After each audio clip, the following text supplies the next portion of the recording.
The views, opinions, and content of this show are those of the host, guests, and callers.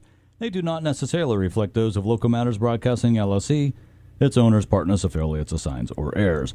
Having said that, it's now time to say good morning, St. Johns County. Welcome to the weekly radio show of the St. Johns County Council on Aging, better known in our community as the COA.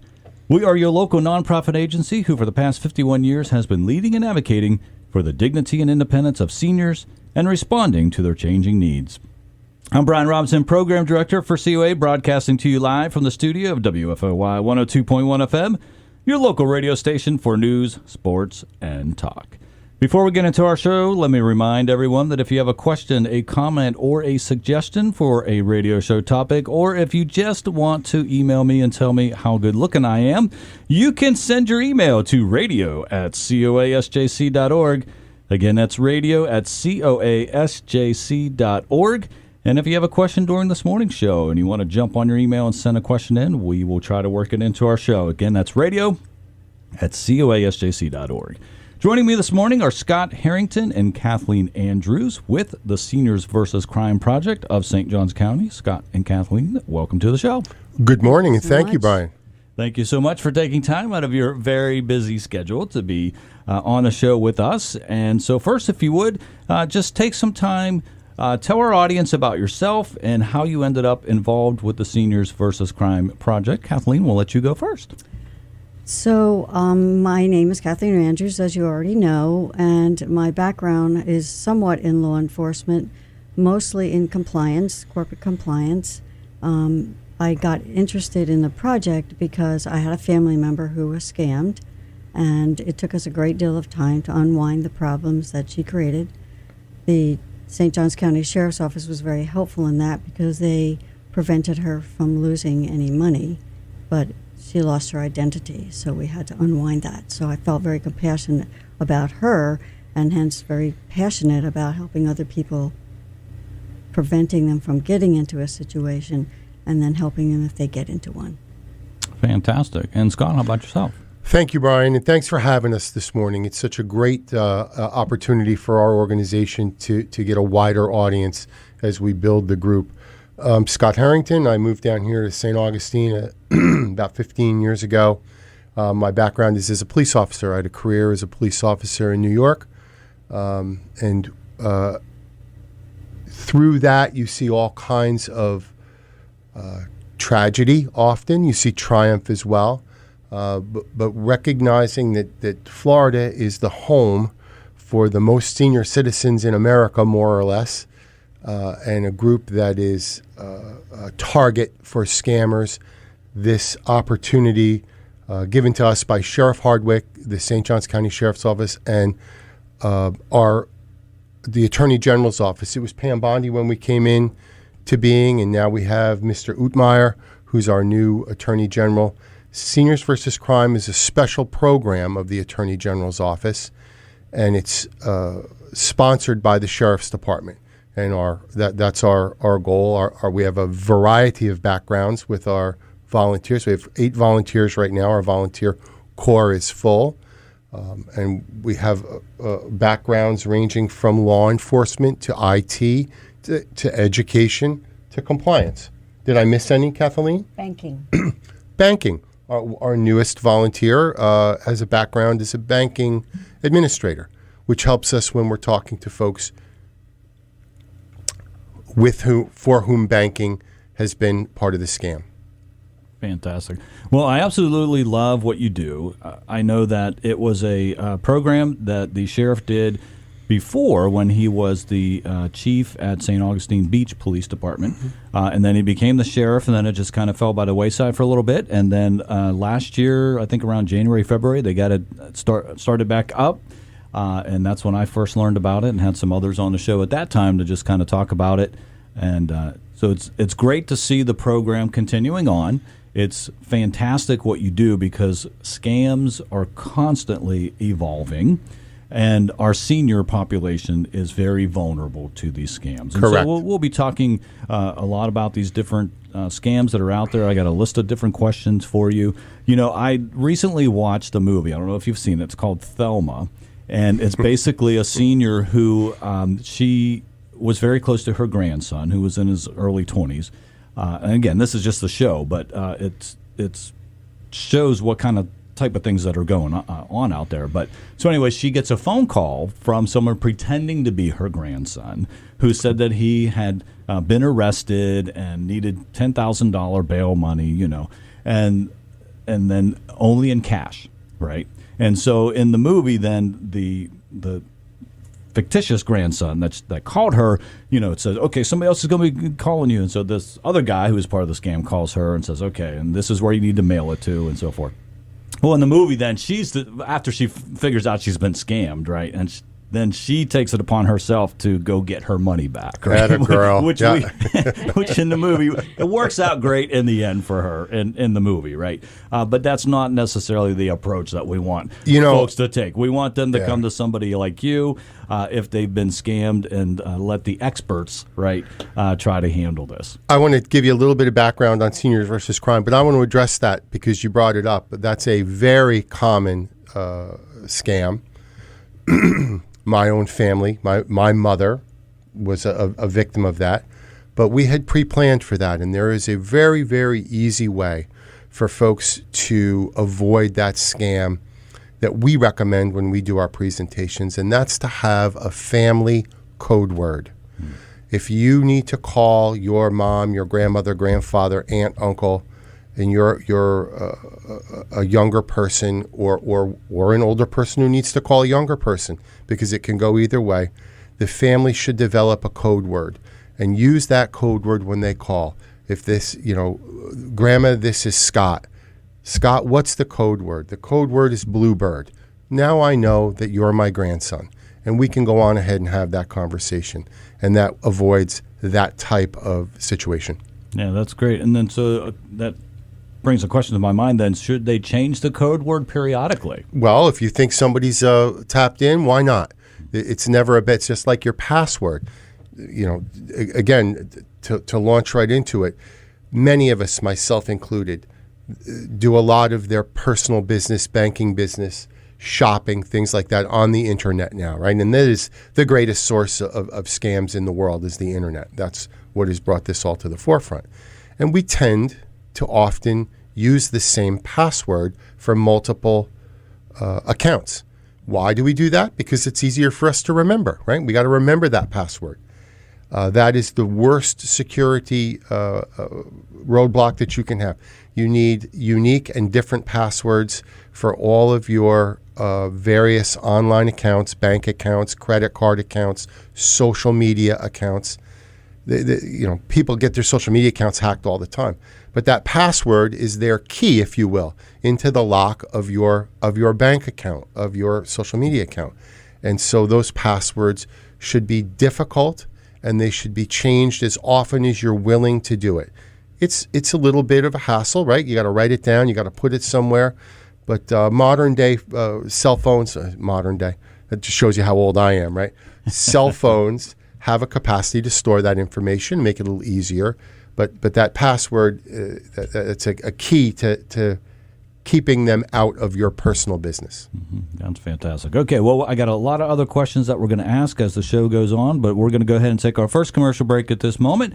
You're listening to the weekly radio show of the St. Johns County Council on Aging, and we'll be right back after these messages. And welcome back to the weekly radio show of the St. Johns County Council on Aging here on WFOY 102.1 FM, your local radio station for news, sports, and talk. I'm Brian Robinson, Program Director for COA.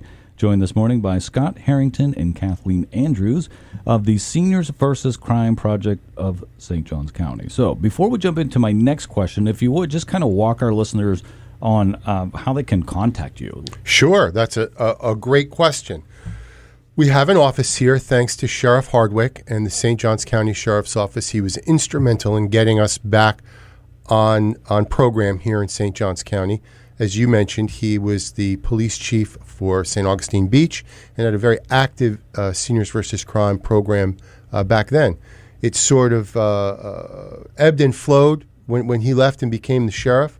There were a couple of fits and starts, and now we're back in business. We have an office over at the South Regional Operations Center, or SROC Center, on US 1 over here just a little south of Walmart. People will recognize it because there's a fire station and a sheriff's station side by side there. And that's an office that we man on Thursdays from 9 to around noon. We're also open there by appointment, and you can call us at 904-209-1432 to ask a question, make an appointment, or just for any help that we can give. There's an 800 number as well for Seniors versus Crime. That's 800-203-3099, 800-203-3099. And there's all kinds of information available online at seniorsversuscrime.com. Yeah, perfect. And I'm glad that you mentioned that website, because I was on that website. I was doing some research, and they do provide a report that is there. And it appears that the project is mostly focused on civil matters rather than criminal matters. And so if that's correct, right, provide some examples that would help our listeners understand the differences between a civil matter and a criminal matter. Sure. Can I give you a little background on that? That'll sort of help put it into context. Absolutely. Seniors versus Crime started in around 2001. We have offices across the state of Florida. There are 5 regions. We're in Region 3. And each region has multiple offices within the region, but not everywhere has one. You know, it's at the you have to be hosted by someone. We have a beautiful office over at the S-Rock station, and we cover St. Johns County, and we've started to assist up in Duval County as well.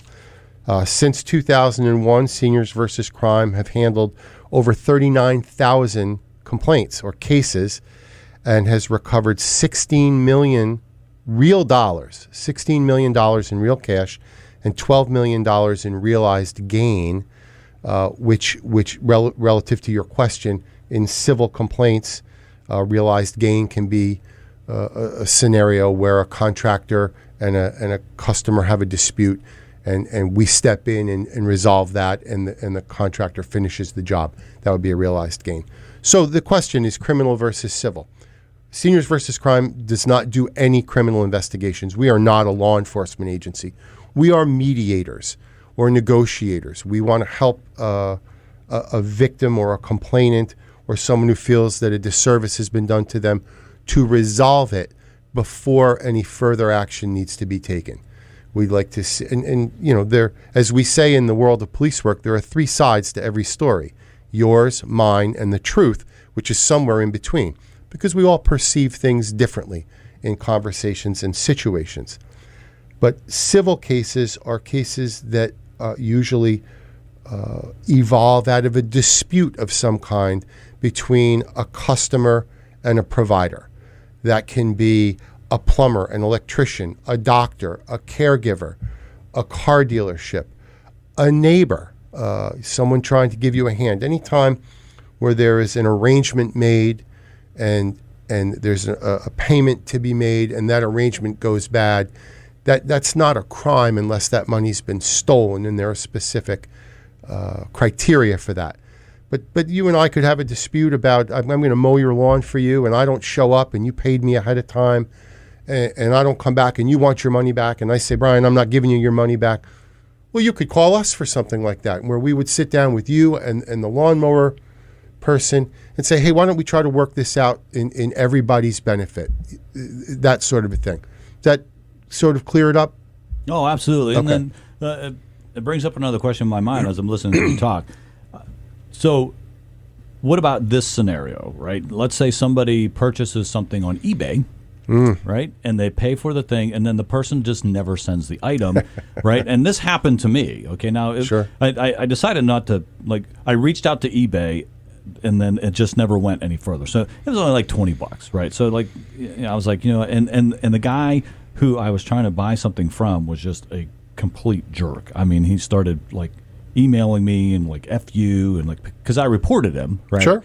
Which he gets a notification of that. He's like, I was never going to send this stuff to you, blah, blah, blah, so it's and then eBay never did anything about it. So would you step into that type of situation to try to help, or is that kind of beyond what you can do? We would do exactly what you did, but we would do it on your behalf. We would contact that eBay seller and say, hey, we're from Seniors versus Crime, a special project of the Florida Attorney General's office, and we have received a complaint about your dealings with Brian.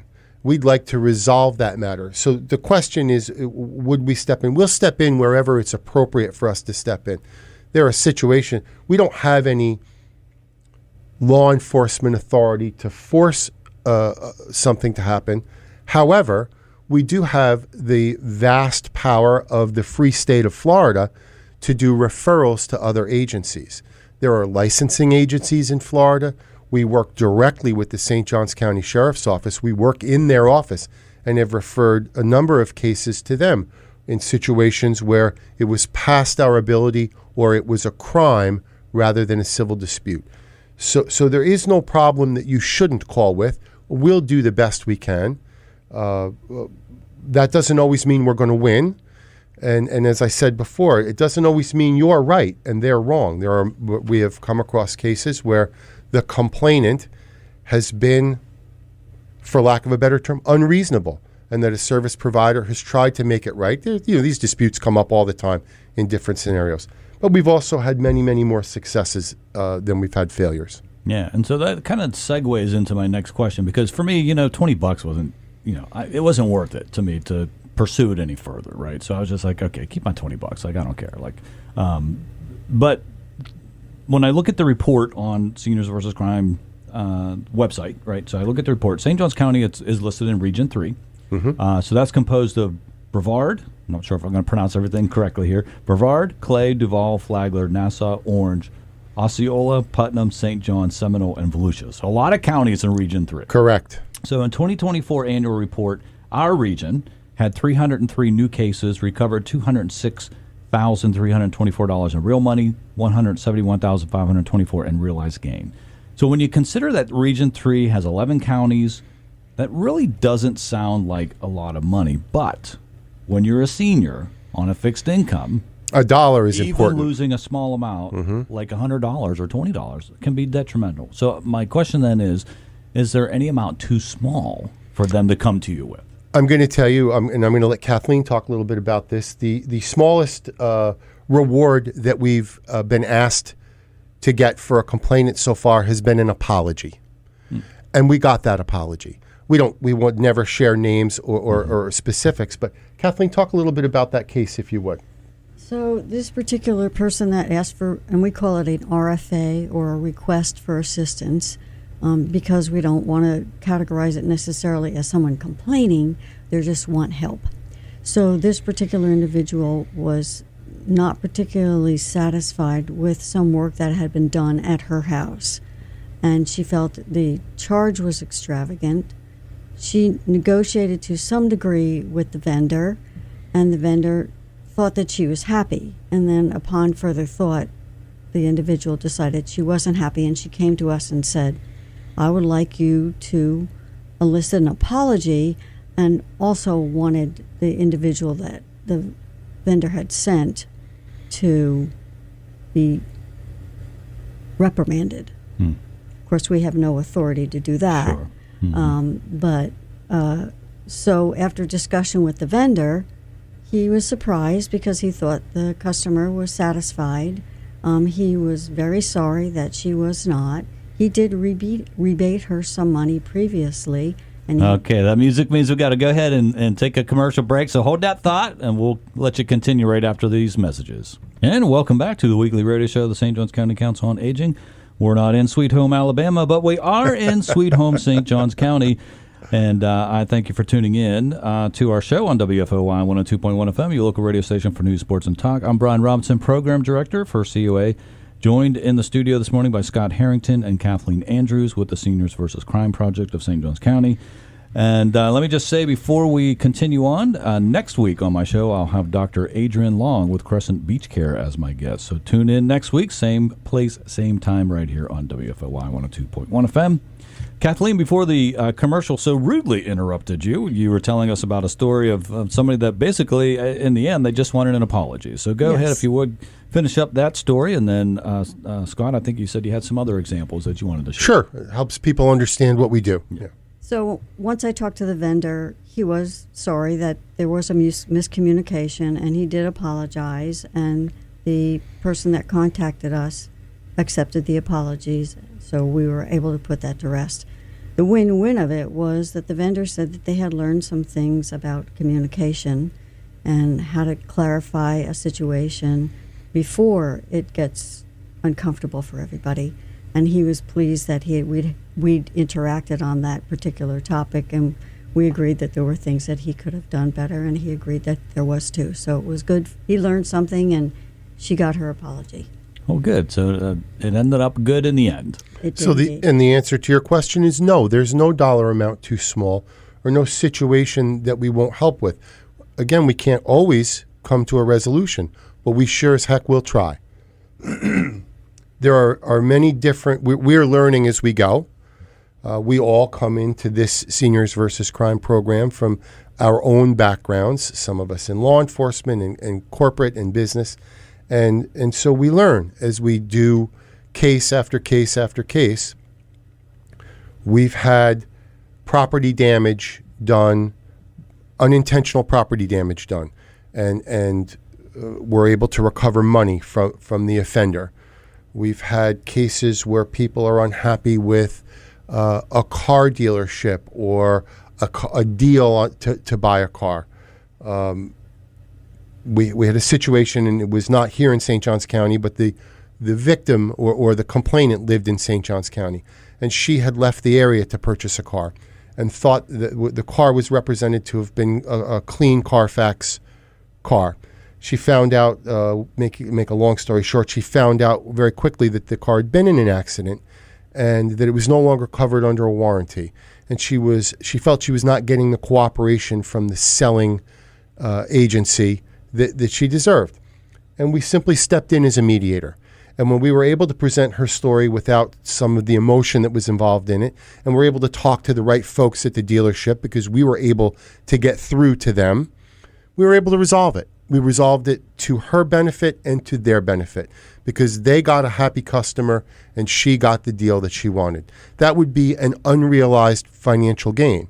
She got several $1,000s worth of work done to her car. It wasn't money in her pocket, but it wasn't money out of her pocket either. And that's one of our goals, is to make sure is to help both sides leave the dispute satisfied with the way we handled it. Mm. Now, when you are mediating, are you allowed to say that you are Seniors versus Crime Project part of St. Johns County Sheriff's Office? So we have a specific a narrative that we must give. We always introduce ourselves as Seniors versus Crime, a special project of the Florida Attorney General's Office. We're not employed. We are all, if I didn't say this before, we are all volunteers. Everyone who works for us is a volunteer. The administration of Seniors versus Crime are paid, but they're paid as contractors through the Florida Attorney General's Office. We work here in St. Johns County, are hosted by Sheriff Hardwick and the St. Johns County Sheriff's Office. Sheriff Hardwick, who is one of the best cops I've ever met, and I say that cop to cop. He's a wonderful person and a fantastic law enforcement officer, a real benefit to the citizens of St. Johns County, requires anybody in his police stations and any volunteer to pass a fairly rigorous process in order to be a volunteer and work within the Sheriff's Department. So while we don't work for them, we work with them, and we are part of the Sheriff. We consider ourselves part of the Sheriff's Office in that we represent them. And we want to represent the Sheriff's Office professionally and appropriately because we wear an ID when we're in the station that says we're a volunteer for the Sheriff's Office. That's Sheriff Hardwick's requirement. It's an excellent requirement, and it keeps everybody at a standard that makes our program as professional as it can be.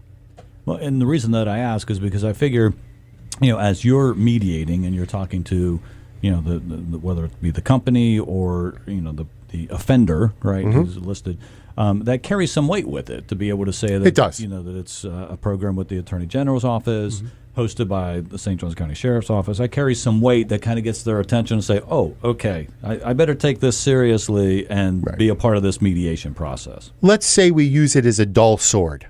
Sure. Yeah. We don't have any law enforcement power. We're not a law enforcement agency. We're a mediation agency. However, we do have the ability to refer cases, if we feel they are serious enough, up a chain of command that does get the attention of the appropriate state agency that does have law enforcement power. We also work directly with the property crimes unit for the sheriff's office and have referred a number of cases directly to them because the complainant or the victim has come to us with what they thought was a civil complaint, but it turns out it was a criminal complaint. And we were able to put them with the correct deputies and administration or agencies to help them. So our dull sword does carry a little weight. We have to be very careful not to misrepresent ourselves as being from the Attorney General's office. We are a special program paid for by the Attorney General's office and also paid for by the sheriff and the sheriff's office here through in kind. He gives us offices, computers, rooms, and logistical support. Okay, great. I'm going to go ahead and ask my next question. You might get interrupted by a commercial break. That's so okay. Let me just let you know that ahead of time.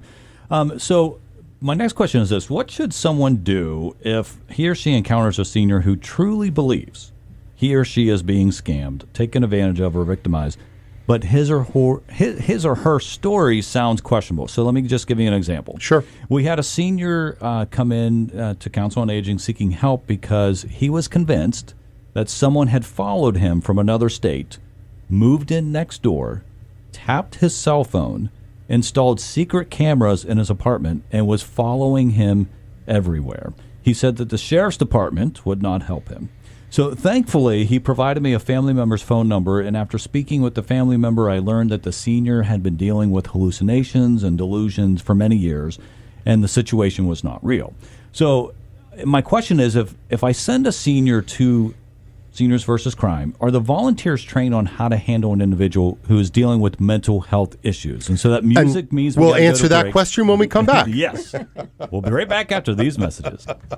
And you know, when you hear the Ramones, you're listening to the weekly radio show of the St. Johns County Council on Aging here on WFOI 102.1 FM, your local radio station for news, sports, and talk. I'm Brian Robinson, Program Director for COA, joined this morning by Scott Harrington and Kathleen Andrews with the Seniors versus Crime Project. Before the commercial break, I was talking about a situation where someone had come in, and this individual, after talking with a family member, I had learned for years had been dealing with hallucinations and delusions.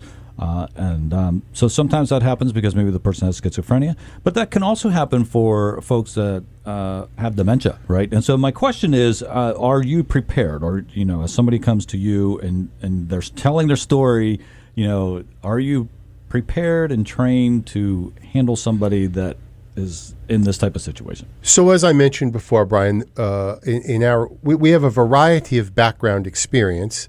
Kathleen and I both come from a law enforcement background. Yvonne comes from an education background.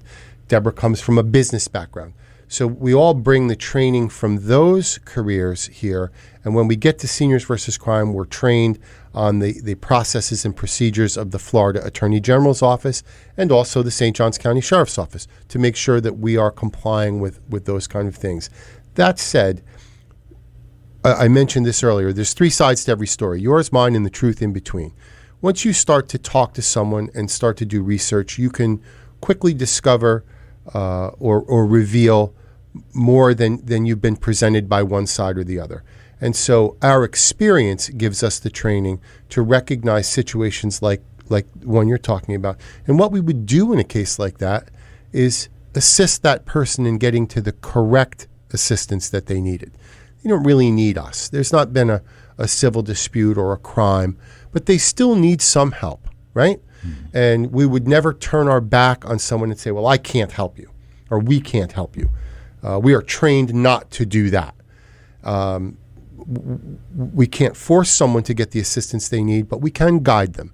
The Sheriff's Department has a couple of excellent programs. We had a very similar situation to what you're talking about, and we were able to put that victim with an advocate who was able to assist them. It turned out in the end that they were happy with the situation as it was, but we were able to turn that over. I want to take a minute and just give out the information again, if I can, Absolutely. On how to reach us. We are located at the South Regional Operations Center, the SROC station on US 1. It's the northbound side, but it's south on US 1, a little bit south of Walmart. Our phone number in the office is 904-209-1432. That's 904-209-1432. And we really want you to go to our Facebook page. We have our own Seniors versus Crime St. Johns County Facebook page. You can get a pile of information there that's helpful to you. And we'd like you to review that information. And you know what? If you like it, like it. Like it on Facebook. Follow us. It helps us know that we're reaching the folks that we'd like to get to. There are tips on there, tips we can share here on the station. But there are tips and scenarios on there that the folks that read it tell us they find very helpful. Yeah, so if you would, go ahead, take some time. We've got a few minutes left in the show and provide some of those tips. You know, Brian, one of the things that we hear often is that I got a text that I owed a traffic fine, or that I failed to show up for jury duty, or that I didn't pay a toll, and they want money. And it scares people because people are basically good and they want to do the right thing. Let us tell you that no government agency will ever text you to pay a fine. Never, ever, ever.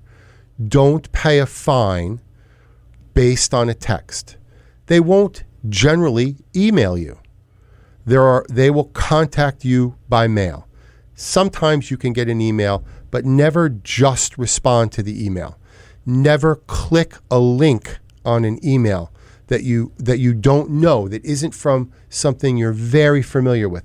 That's how scammers get into your computer and gather information. We use an acronym, STOP, for folks, asking folks when something like that comes up, when they receive an email, a text, or some solicitation. STOP, S-T-O-P. S is for stop. Stop what you're doing. Think about it before you respond. You've had a whole lifetime of experience. If it doesn't feel right, it likely isn't right. And if you stop for a minute and think about it, you may come to a different determination. Observe from afar what's happening. Take a step back. You think your grandson's really in jail? Well, maybe before you respond to the person on the phone, you call your son or daughter or cousin and say, "Hey, where is Sally? Is she okay? I got a phone call about her." Stop and observe the situation from afar. And then, if you find that those things are all in order, go ahead and proceed. But do not immediately respond to a request for money or a gift card. You'll never, ever, ever pay a fine with a gift card. That's a scam. There's something called pig butchering. It's a term that's used in the police community for these type of scams, where a victim is sucked in. They're sucked in over a period of time where they've got contact with someone on an email account. Maybe it was a romance scam. You're on 23 or Our Time. We're all seniors, right? You go on Our Time, you're single, and you think you've met someone who's wonderful, and you develop a relationship with them online, and then out of nowhere they ask for money. Oh, I have to pay my electric bill. I don't have the money. This is the beginning of what's called a pig butchering scam, where they are trying to get you to your confidence and building that up, and they will continue to victimize you by asking for larger and larger and larger amounts of money. And there are many variations on this. We don't have time to go into them all. And the last thing I'm going to mention is cryptocurrency. We have seen millions of dollars leave St. Johns County through crypto scams just in 2024 and 2025. Never go to a crypto Bitcoin machine. You have unless you are in that business and it's your business, you have no use for a crypto machine. And if you wish to invest in crypto, do it through a legitimate investment agency. I don't want to advocate for one, but for instance, Charles Schwab or Bank of America or any legitimate investment organization. If you want to invest in it, do it that way. Don't ever send cryptocurrency through an ATM, a crypto ATM. Those are some of the things we go over in our presentations. Kathleen, what am I missing? I think you've covered about everything. The cryptocurrency is a very new thing, and so a lot of people don't understand it, except that they think they can make a great deal of money. And sometimes they can if it's done appropriately, but most of the things that are out there right now are not legitimate. And so you really have to be careful about that. Netflix. You get an email that says your Netflix account is going to be suspended. We all love Netflix. Click here to pay your bill. Don't do that. Netflix is never going to collect from you that way. Common agencies that are used to scam are Best Buy, Netflix, Microsoft, the IRS. You've got it. You're going to get a letter from the IRS if you owe the money. And you can always go back. Never take their word for who they are. Cease the contact, and then you recontact them at their publicly listed number. And that way you can verify who they are. Yeah, and I think another thing is it's good to call the place, right? So, absolutely. So for instance, I got something from my bank through an email, right? Mm-hmm. And so I called them, and I was like, okay, is this legit? Is this really something that you need? And they're like, yeah, so that is definitely, and it looked legit. I mean, the email looked legit, like it came from my bank. You're absolutely right. But I was like, you know what? I'm not going to take a chance. I'm just going to call, and they confirmed, yes, that is legit. Please proceed with it. And I forget what it was that they needed, but that's a good extra step, right? Call cease the contact that you're involved in. Yeah. And recontact them. Never give anyone your password. Never give them your password if you don't know who they are. If you haven't stopped the contact and verified who they are, don't share your password. In my experience, no credit card company will ever ask you for your password. Right. There'll be some other way to verify who you are. Yeah. And those are just some of the tips that we go through. I want to mention quickly our presentations. We do presentations for organizations and groups. We've done some for Council on the Aging. We've gone to Our Lady Star of the Sea up in Ponte Vedra. We've gone to World Golf Village. Palencia. Give us a call at our office, 904-209-1432. If you would like your organization to have us come and do a presentation for you. We do a PowerPoint presentation. We answer questions. We have handouts that are helpful to help you educate yourself, because that is the best way to not be a victim. All right, that music means it's time for our show to end. Thank you both for being here today. Thank you, Brian. We will try to get you in our senior center so that you can tell more of our seniors about what you do. Thanks for tuning in. We'll see you next week.